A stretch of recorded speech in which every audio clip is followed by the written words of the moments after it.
the gold medalist sprinter whose symbolic act of carrying the Aboriginal flag at the Commonwealth Games in 1994 led to its acceptance by the Australian government.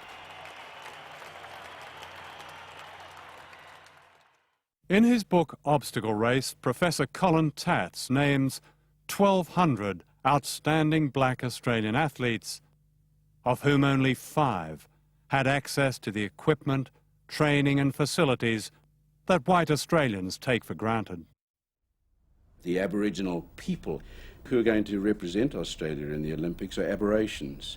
They're people who have shown sometimes twice, sometimes 3 times as much talent in order to rate equal and in order to rate a place. They're people who, through sheer talent, have been forced to be recognised.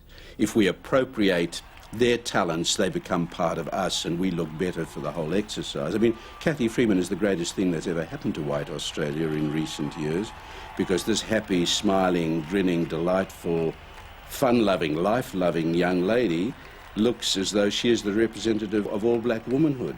She isn't. She isn't. She is an aberration. This is a major Aboriginal football tournament in the Northern Territory. Unlike white Australia, all they have to play on is a dust bowl. The goalposts barely stand up, and there's nowhere for spectators to sit.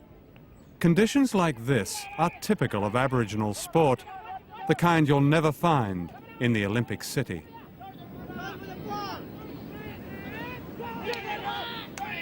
During the bidding for the Sydney Olympics, Australian officials offered 2 African IOC delegates scholarships worth a total of more than $100,000 at Australia's elite Institute of Sport.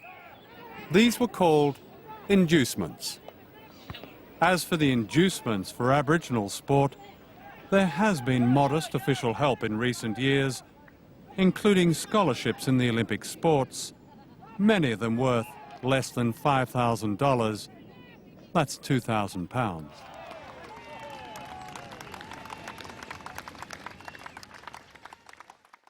I think most Australians would weep if they were taken on a tour of black sporting Australia. The IOC sent the Nigerian member of the IOC to Australia to examine conditions here, whether we were a fit and proper country to have the Olympics. I think the Nigerian gentleman would have been shocked to have taken him out to places like Kintor in the Northern Territory, to Papania, even to Yuendamu, which has an annual Aboriginal Games of great significance, where there isn't a blade of grass, where there isn't a set of goalposts, where there isn't a basketball court, you know, worth calling a basketball court, where words like coach and track and courts and pools and physios and saunas